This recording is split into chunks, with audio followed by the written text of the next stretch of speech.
Shreya. Yes, ma'am. Yeah, can you tell me what have we done so far? Ma'am, the last we have done is operating cycle. Operating cycle. Yes, ma'am. And we have discussed that if within assets and liabilities is more than one operating cycle, then it's said to be like non-current assets or liabilities. Whichever assets or liabilities that is more than one operating cycle is known as non-current assets or liabilities. All right. And which is within the operating cycle? That is current. Okay. See, एक चीज को ध्यान में रखना कि operating cycle के within that is true, but operating cycle कई बार बहुत बड़ी भी हो सकती है. Like some companies can even have an operating cycle of 36 months. So we cannot say 36 months is short term. All right. So for them, maximum up to 15 months you can take or 18 months you can take as your current. And उसके beyond अगर आपकी operating cycle उससे भी बड़ी है, then it has to be non-current. All right. So basically 18 months is the time frame where you can put your assets as current and non-current. So operating cycle या 18 months, whichever is coming first. समझा कि नहीं समझा? Yes, ma'am. समझा. Yes, ma'am. Okay. So अगर suppose मेरी company है जिसका ऑपरेटिंग साइकिल 24 months है, तो will that be called as current? Sorry, ma'am. No, ma'am. अगर मेरी ऑपरेटिंग साइकिल 24 months है, तो will that be called as current? No. No, ma'am. No. Non-current. Why? Because it is going beyond 18 months. ठीक है, एक limit होती है ना हर चीज की. अभी कोई बोले कि मैं 5 साल को नॉन करेंट करेंट बोलूं तो that is also wrong, right? Current का मतलब होता है quickly convertible into cash. Alright. So either your operating cycle if it is small or if it is very big, then 18 months time will be taken as your operating or your current bifurcation of your current assets and current liabilities and non-current assets and non-current liabilities. All right. यहाँ तक सबको clear है? ठीक है, एक second रुको, मैं पहले अपना पीपीटी खोल लूँ, उसके बाद तुम लोगों के साथ शेयर करती हूँ.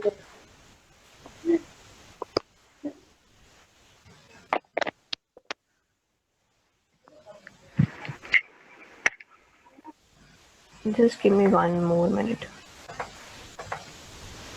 I guess सब लोग ज्वाइन हो ही गए मोस्टली, है ना? 1 person. कितना स्ट्रेंथ है इस क्लास का वैसे? Mostly 60 join होते हैं. 60 तक ज्वाइन होते हैं ना? Okay. I just want one of you to keep your cameras on.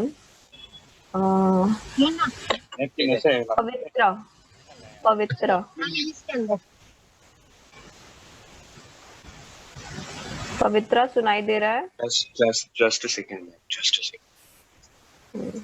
Second is over. 10 seconds.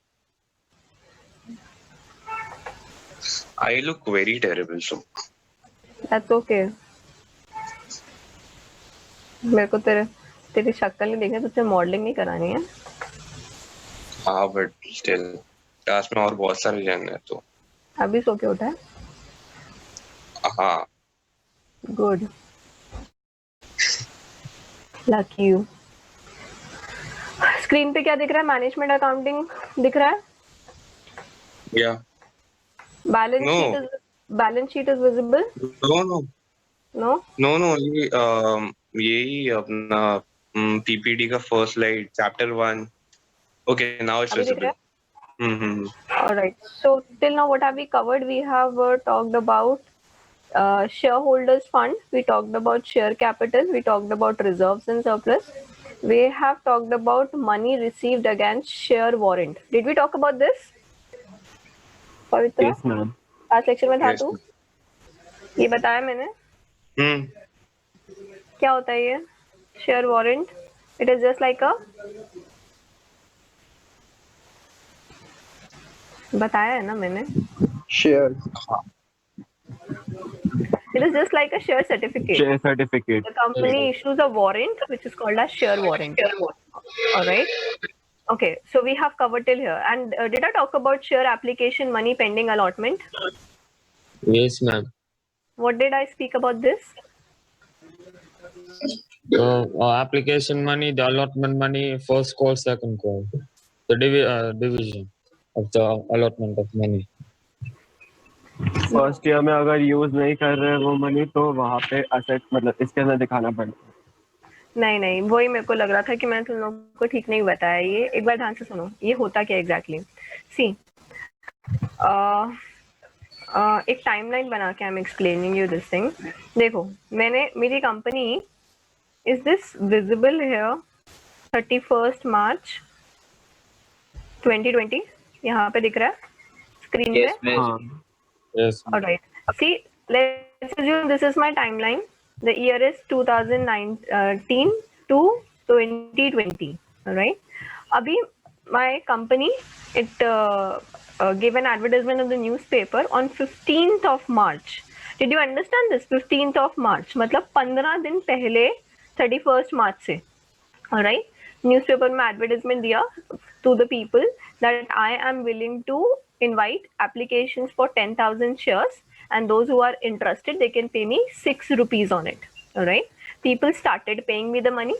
I invited, I got the applicants. All right.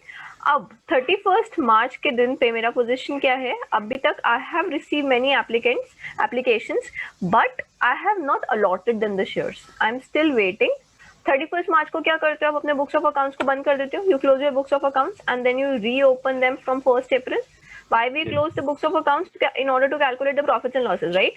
So every year we have to close the books of accounts. 31st मार्च को क्या हुआ? Books of accounts आपने बंद किए. अब इस point of time के ऊपर आपके पास 60,000 रुपीज आया हुआ है एप्लीकेशन के नाम पे.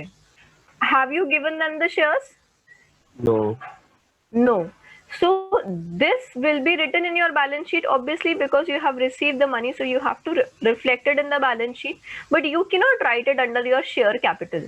Why you can't write it under your share capital? Are they the shareholders of the company? Pavitra, ये shareholders हैं क्या company के? They are just the applicants. All right? They have applied. They will become shareholders once we will allot them the shares. है ना? जब हम ये पूरा stages complete कर देंगे, अभी वो यहाँ वाली stage पे हैं, subscribe वाली. जब हम उन्हें issue कर देंगे, तब वो हमारे shareholders बनेंगे, right?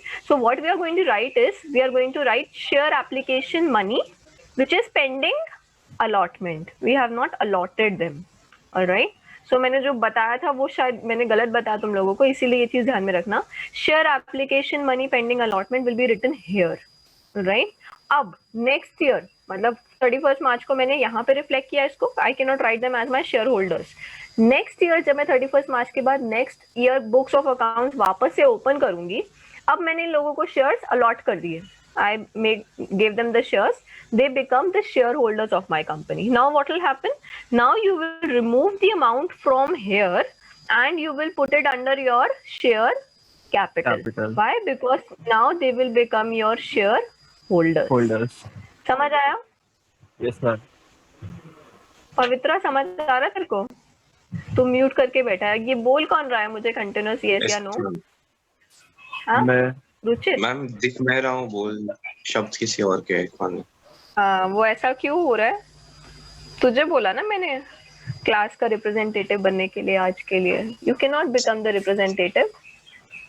ऐसा नहीं बेटा कि अगर I am not biased, if you have not taken bath you can not be a representative, और if you just got up. privilege that out of everyone you selected me, so हाँ, so you should take this opportunity and you should continue to tell me whether you have understood or not.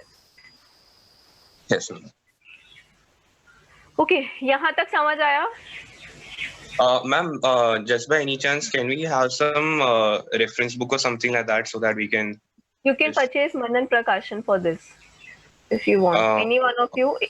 AMD की book आती है, Accounting for Managerial Decisions, DMS.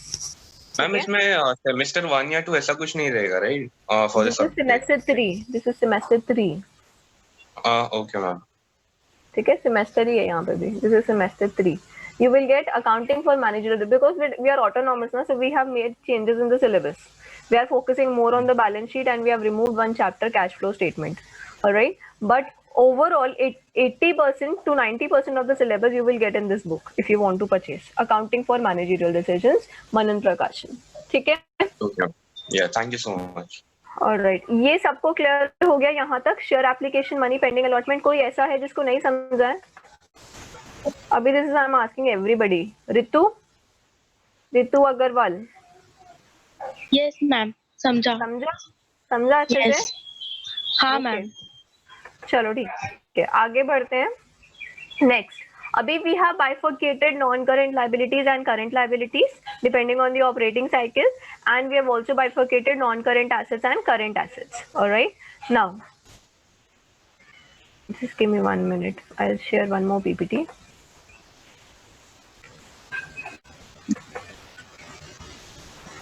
Okay, so we have covered this reserves, we have covered this. अच्छा, मैंने तुम लोगों को बताया था एसेट्स और लायबिलिटीज में डिफरेंस क्या होता है. Can anybody tell me assets और लायबिलिटीज में क्या difference? What is a liability? Pavitra, Something of which the value depreciates over time, maybe, and assets का क्या होता है? Appreciate over time. no Investment. assets का I guess it can be more of an investment or something like that. Like I know the basic concept, but in definition, I don't know whether I'll be able to explain it. Aryan Mehta, Yes, ma'am. can you tell me the difference between assets and liabilities? This liabilities like we have to pay later. Okay, and what is an asset?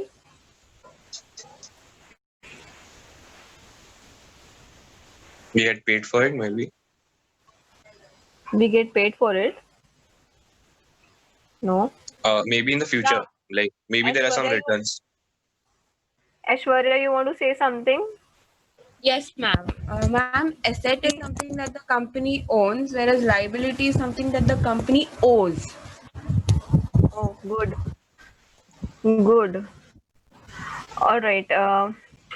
Just a simplification. Asset is something which is in your possession. She rightly said anything which the company owes. All right. I am the owner of this thing. All right. जैसे अब मेरा business था तो I said I have 1 lakh rupees. So 1 lakh rupees in the form of computer, 1 lakh rupees in the form of internet connection, 1 lakh rupees in the form of prepaid electricity bill, which is a current asset. All right. So all this is your asset. That means anything that is in your possession will be called as an asset. All right. Now, your assets of a company are always equals to the liabilities and the capital. आप लोगों ने accounting equation पढ़ा होगा 11th standard में. ठीक है. अभी liability क्या होती है? Liability is your obligation. That means that thing which you have to pay to the outsider. आपको कोई पैसा बाहर वाले को देना है. Like in my case 1 lakh रुपए जनरेट करने के लिए, कंप्यूटर खरीदने के लिए मैंने क्या किया था? मैंने 40,000 अपने फ्रेंड से लिया था. So that is the liability. It's an obligation. I have to pay him. And this plus capital. Capital means owner खुद भी तो कुछ पैसा लगाएगा ना. इस मेरे केस के बीच में I took 60,000 from my husband. You people remember that first example? ना मैं बार-बार उसका जिक्र करती रहूँगी. Right? So capital means owner's fund. Owner ने खुद जो पैसा लगाया. That means in this case 60,000 I myself invested.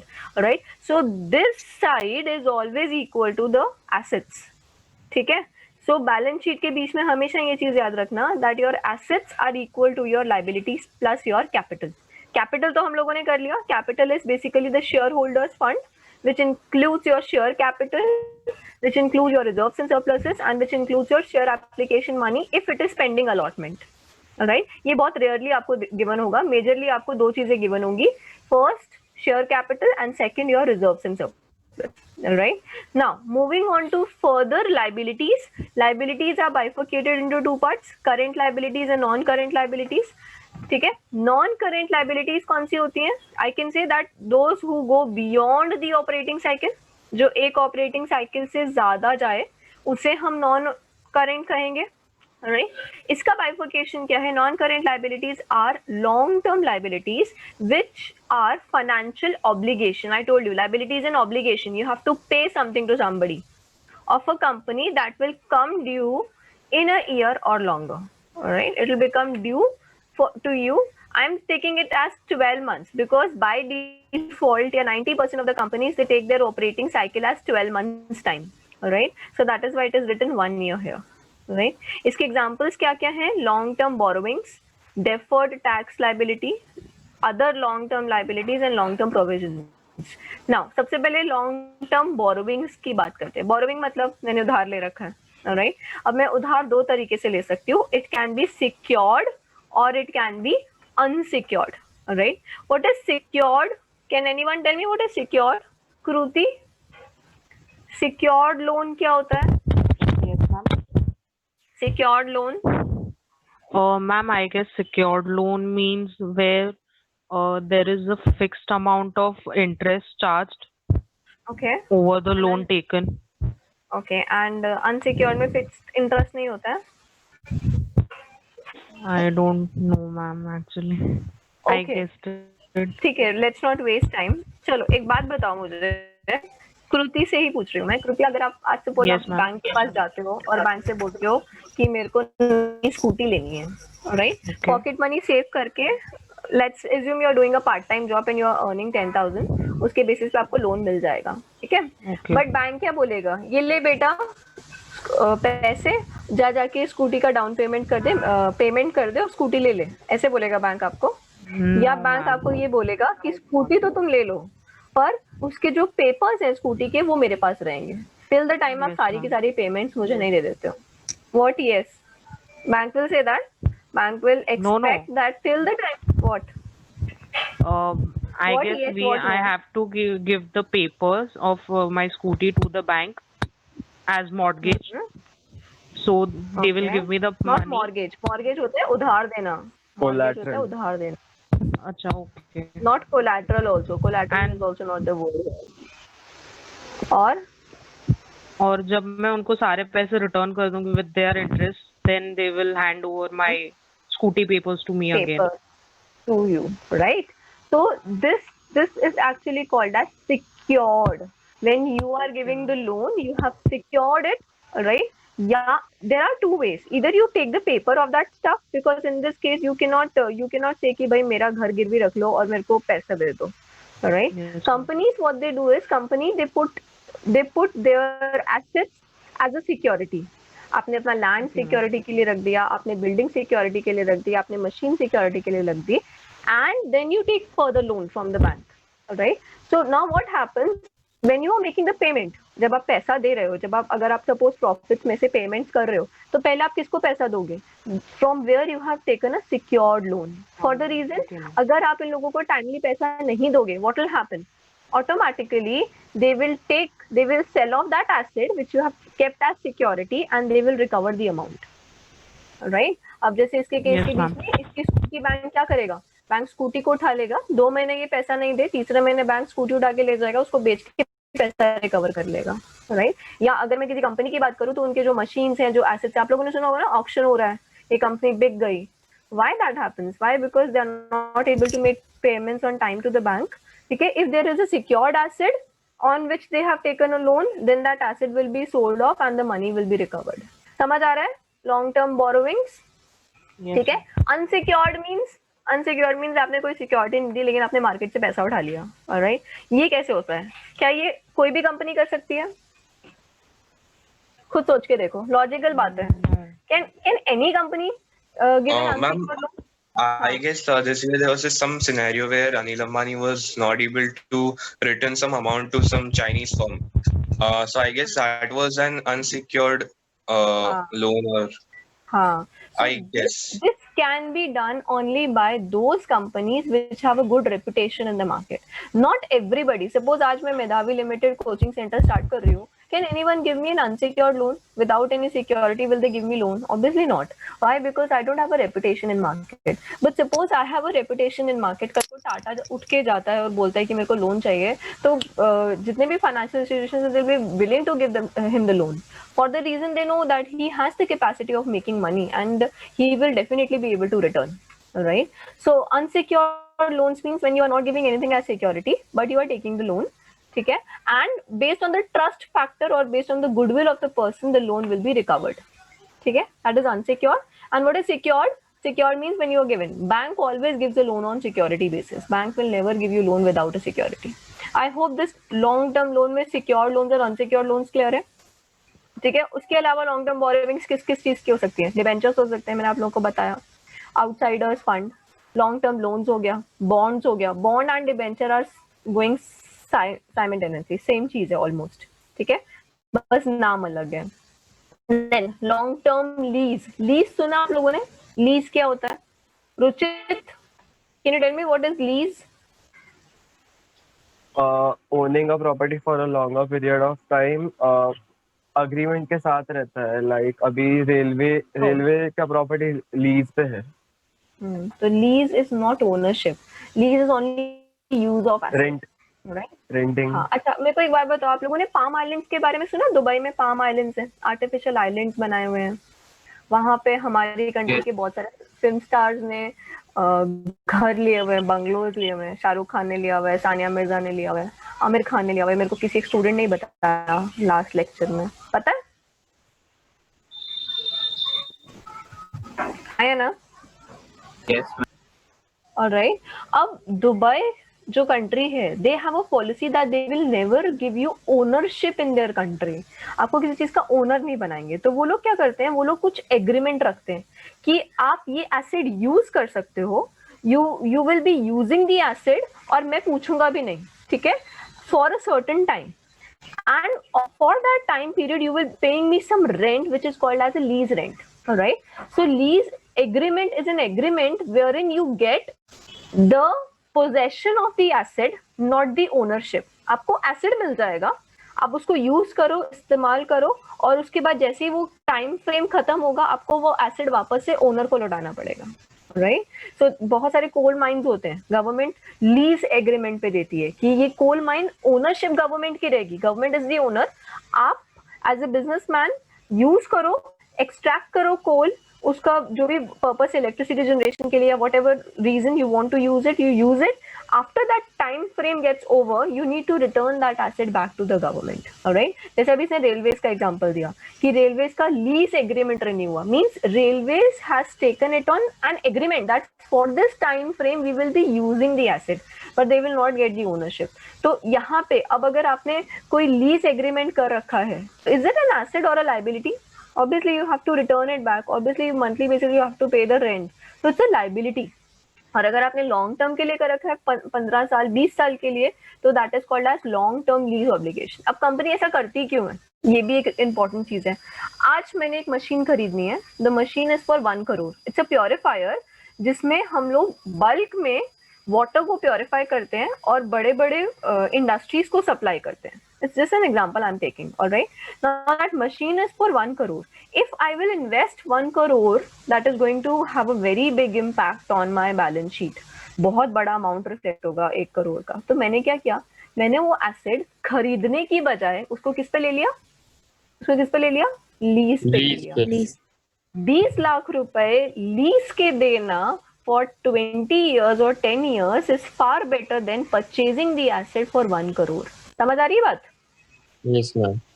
Alright. So why do companies, बहुत सारे कंपनीज होते हैं, अब जैसे मुंबई में बारिश नहीं होती है ज्यादा, मतलब बारिश ज्यादा होती है तो मौसम ज्यादातर ठंडा रहता है. अब ऐसे केसेस में बड़ी बड़ी जो कंपनीज होती हैं, अब एसी है, अगर मैं अपनी एक 10 माले की बिल्डिंग में every floor पे if I go in for 10 ACs, so that means I need 100 ACs. 100 AC into 30,000 का cost. Just an example I am taking. ठीक है, लिख के दिखाऊं कि समझ आ रहा है ओरली? समझ आ रहा है. ओके.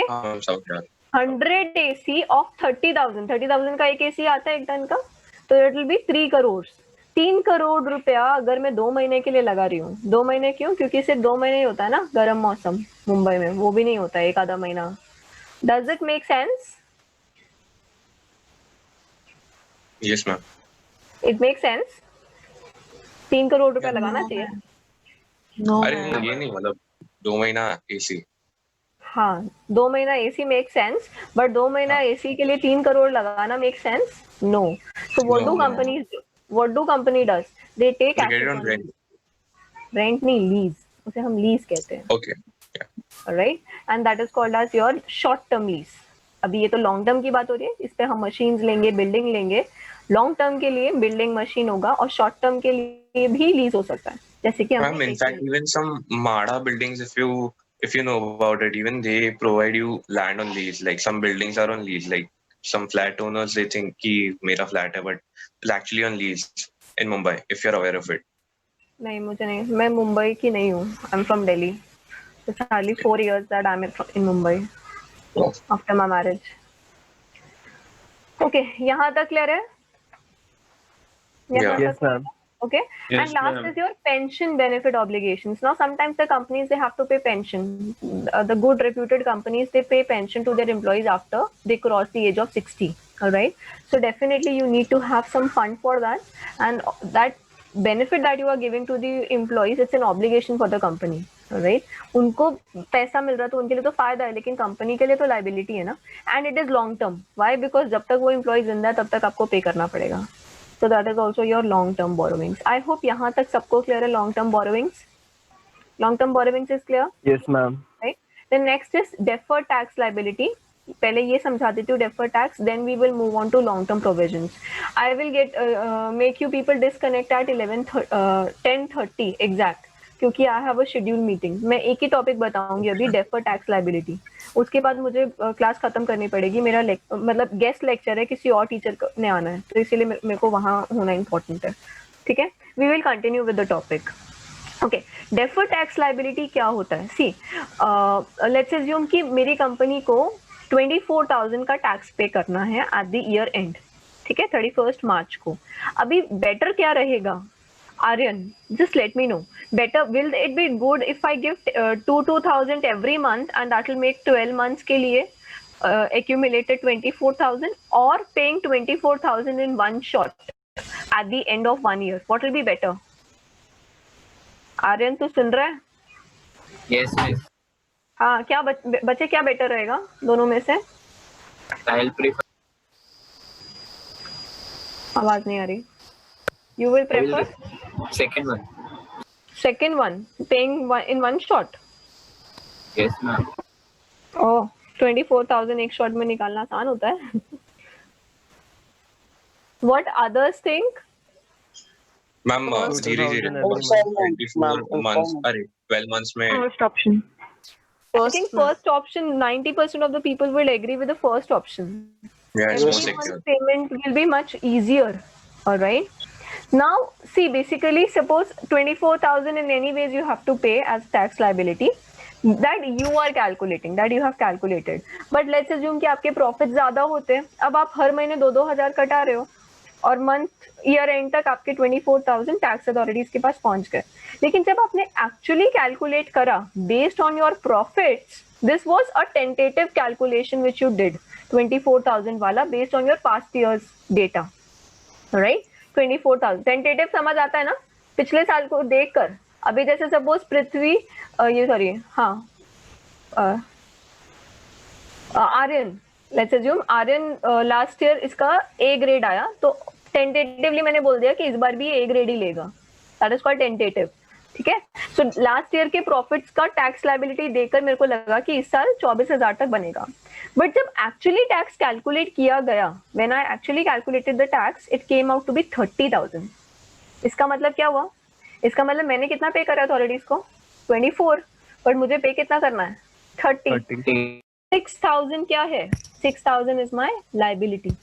ठीक है, अब ये ईयर तो क्लोज हो गया, नेक्स्ट ईयर जैसे चालू होगा वो मुझे टैक्स लाइबिलिटी पे करना पड़ेगा. Right, so that is called as your deferred tax liability. A deferred tax liability records the fact the company will in the future pay more money, more income tax because of the transaction that took place during the current year. ठीक है, so it is what? It is the fact that the company will pay future में more tax. Why? Because of the transaction that took place in the company in the current year. इस साल जो transaction हुआ, based on that, company को ज्यादा भरने की जरूरत है टैक्स और कंपनी ने नहीं भरा है. समझा ये पॉइंट सबको क्लियर है? Yes, ना? ma'am. एक लास्ट और चीज मेरे को बताओ, आपको प्रोविजंस पता है? ये टॉपिक हमारा खत्म हो जाएगा. प्रोविजंस पता है आपको? लॉन्ग टर्म प्रोविजंस क्या होते हैं? प्रोविजन क्या होता है? RDD. Reserve for doubtful debt, ये तो एग्जांपल है। और कोई? Okay, let's not waste time. Provision is an estimate कि फ्यूचर में ये चीज, ये लॉस होगा या नहीं होगा। Provision is always made for losses, right? जैसे आप RDD बनाते हो, रिजर्व्स फॉर डाउटफुल डेट्स या प्रोविजंस फॉर डाउटफुल डेट्स बनाते हो, कहने का मतलब क्या है, मैंने 1 लाख की सेल्स करी, क्रेडिट पे, उधार पे दिया सबको, मैंने 1 लाख का सामान बांट दिया। अब at the month end या at the year end when I'm closing my books of accounts, I will make an estimate ना कि भाई हो सकता है पवित्रा पैसा ना दे, alright? So I'm making a provision कि out of that 1 lakh, 10% of the people might not make me the payment. Alright? So provision is what? Provision is an estimate that in near future this liability is going to get generated and you are making an estimate abhi. How it is different from reserve? Reserve is accumulation of funds. You are doing it, it can be for a positive purpose. ऐसा हो सकता है ना कि आप नया asset खरीदने के लिए रिजर्व बना रहे हो, पेंशन देने के लिए एम्प्लॉयज को रिजर्व बना रहे हो, बट प्रोविजन किस लिए बनाते हैं? Provision is an estimate. आप प्रोविजन बनाते हो ना कि ये नुकसान होगा तो उसके हर्जाना भरने के लिए मेरे को अभी से कुछ पैसा साइड पे रखना पड़ेगा, that is called as a provision. ठीक है, जैसे एक और एग्जांपल देती हूँ। सपोज मेरे फ्लैट है, मैंने बाहर का जो एरिया है वो भी अपने घर में इंक्लूड कर रखा है, मैंने वहाँ पे गार्डनिंग कर रखी है, एक दरवाजा सा लगा रखा है, मेरे को तो बहुत अच्छा लगता है, बट मेरे पड़ोसी को उससे प्रॉब्लम है। उसने उठा के मेरे ऊपर पहले तो सोसाइटी में कंप्लेन करा, सोसाइटी वाले कुछ कर नहीं पाए because I am very reputed and all. तो उन्होंने क्या किया, फिर उसने जाके कोर्ट में केस कर दिया कि how can I take this private area under my, just 1 minute बेटा।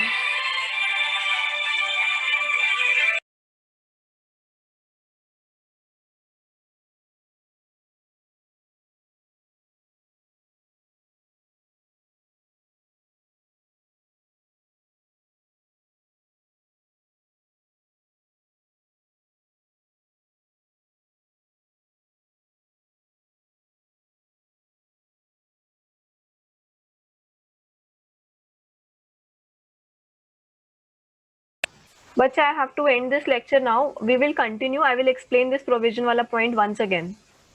ठीक है? I have a lecture to go now.